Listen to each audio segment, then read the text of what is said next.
Ballad of Johnny Arcane by Jim Nail, read by Jim Nail. Chapter 9, Winter in King Corn, Part 1.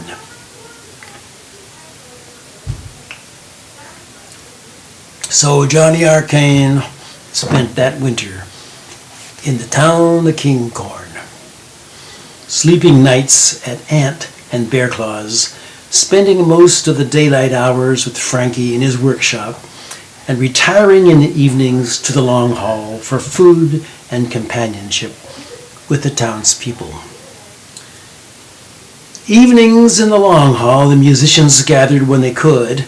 Sometimes Ant stayed home with Chestnut, and Bear Claw would sink into deep conversation with someone at a table, or join in the game of barn nails or flat stones. Jocko was a wanderer. He might not be seen for days. And then suddenly he was there, usually with the Hoop Girls, telling very short stories. One about an abandoned hornet's nest where tiny mice had moved in. Once a fat tree in the forest with a door and a bed inside.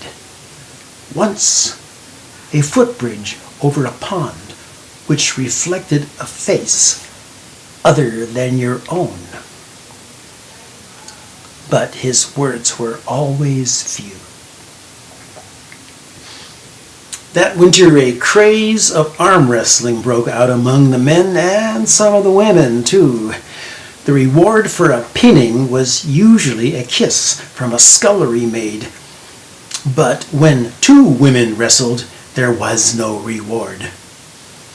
After a victory, the women contestants would embrace and laugh. Very few of them regarded a kiss from a man as any sort of prize. All in all, the winter began.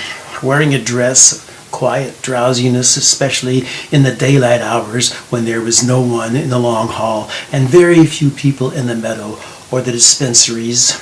Smoke curled from the chimneys of most houses, but the people inside were hidden, sleeping or daydreaming or drinking or making love.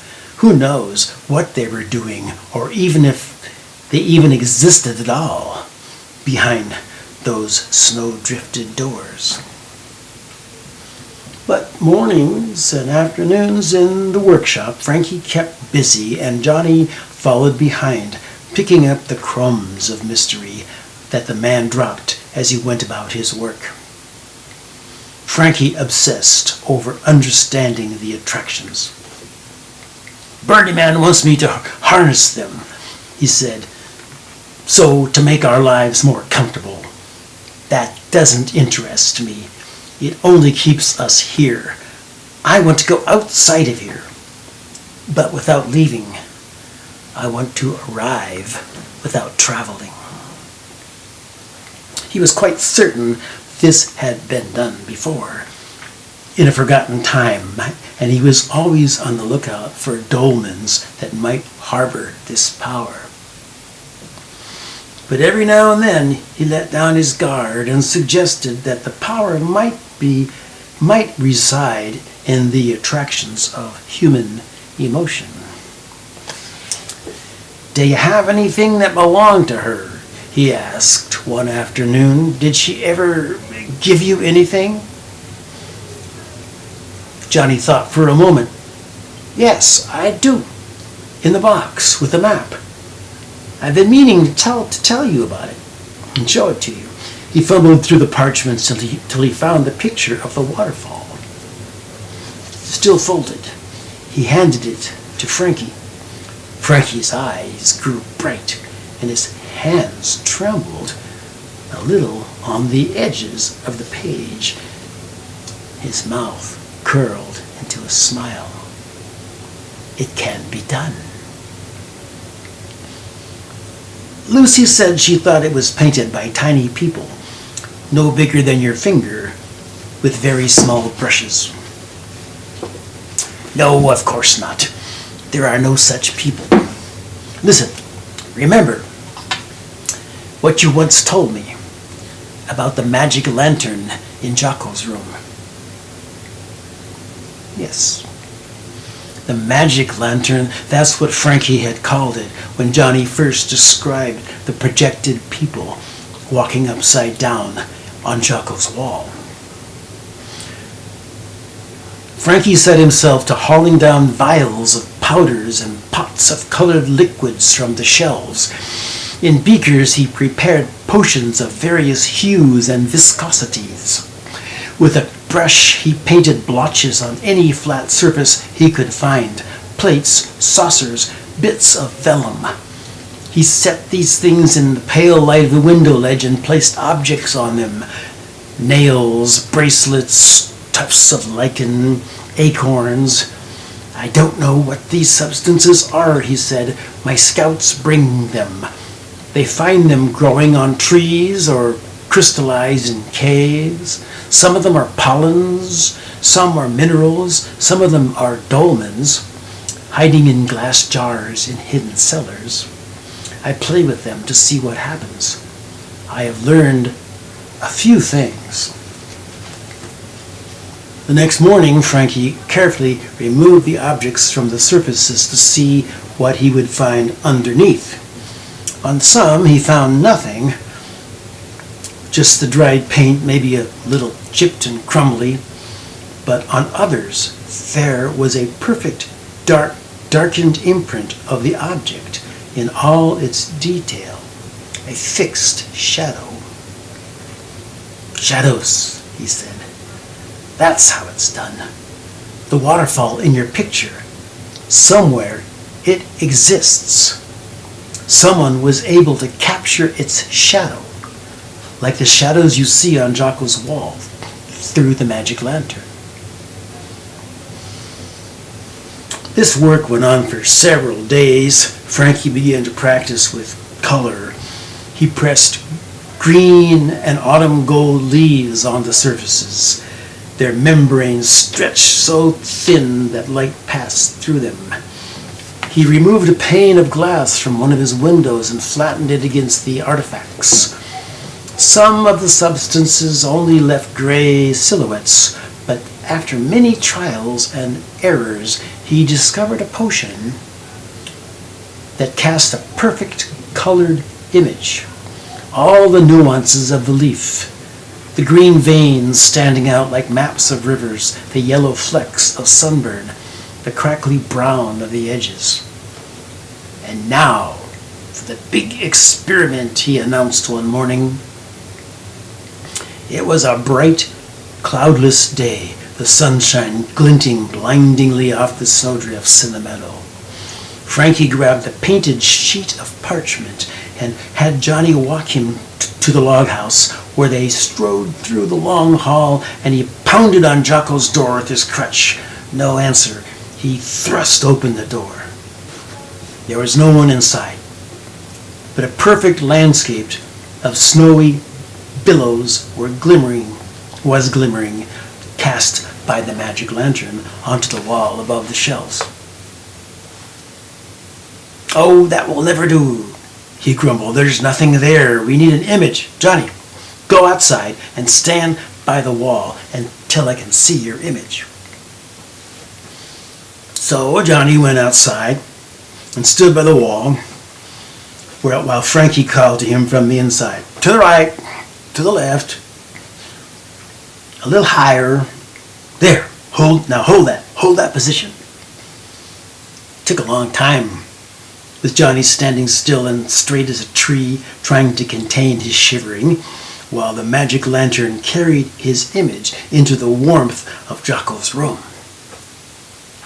But when at last Frankie summoned him back inside, he was startled by what he saw. It was like a mirror hanging from the wall. Excuse me. Or perhaps it was more like a reflecting pool, for there were ripples here and there, distortions of frozen motion. But It was clearly a picture of Johnny's face, upside down, framed by a background of drifted snow and the curve of the rounded hill in the distance. Some of the details were sharply defined. Each curl of his beard stood out in stark relief, but his eyes were blurred in shadows, a pale yellow halo around the outside of his fuzzy head. Frankie unpinned the parchment, turned it around, and they stared at it for a long time in silence. "But it's so motionless," said Frankie at last. "If we can transmit a still image through the attractions, we should also be able to transmit motion." These words shook Johnny out of his chilled stupor. Enough of this one-legged man and his relentless obsessions. "It doesn't matter," he said out loud. His own voice surprised him, but he was cold and tired and lonely. "What doesn't matter?" asked Frankie. "It doesn't matter what you can build by harnessing the power of the attractions. What matters was that the waterfall was real.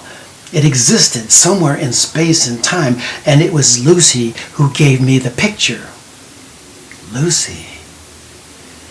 In his mind, he could conjure up a picture of her slender face. Between his fingers, he could feel the soft silkiness of her hair. And everywhere, his skin tingled with the full force of her hard embrace. Lucy, she was out there beyond the borders, with the blackcoats and the waterfalls and the falling scarecrows. She was in peril. She needed him to save her. Aunt had said it herself. Why did you wait so long? How could he bear to stay in King Corn until the snow melted and the spring returned and he could set out again onto the open road? Frankie was unfazed by this outbreak. Human temperament did not concern him in his quest for truth.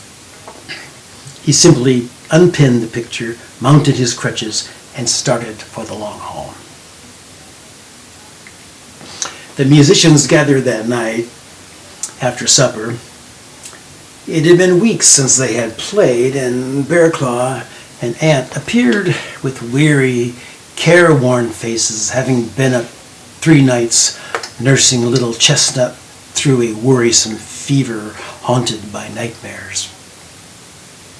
As Jocko slapped out the rhythm and the melodies poured from their instruments, the lines of trouble slowly smoothed from their eyes, and little smiles turned up the corners of their mouths. Distracted, Johnny kept turning his face to the table where Frankie sat with the scullery maids. They had his picture spread out on the tabletop, and they were leaning over it, laughing, tracing the details with their fingertips. "Do me!" squealed one of the girls. "I want a picture." They helped Frankie up on his crutches, and they pinned the picture to the wall by the scullery door. This disturbed Johnny most of all. He didn't want the whole town of King Corn looking at him, thinking about him, not as a fellow townsperson, but as some sort of magical apparition, something that came from beyond their comprehension. He barely paid attention to the melodies, so great was the anxiety this stirred in his mind. Turned out, this anxiety was mostly unfounded, for as the days that followed, the walls of the long hall filled with pictures. First, there were the 2 scullery maids, and of course that got everyone's attention. For many days, Frankie had to leave his research and hole up in Jocko's room making pictures. He took it cheerfully, though. In the evenings, he perfected his potions, and with each successive portrait, the details grew finer, the colors richer. Eventually, Mayor Burleyman himself sat for a portrait and had it framed and hung over the tall chair at the head of the long hall where he presided over town meetings. Jocko sat for a picture, but Bearclaw and Ant would have no part of it. One morning, however, little Chestnut, fully recovered from her fever, insisted that she join in the fun. With great patience, Frankie instructed her through the crack in Jocko's wall. They hung the picture next to Jocko's up near the musician's stage, but it resembled nothing more than a blur of bright gold against a field of white. For, of course, the little girl could not hold still.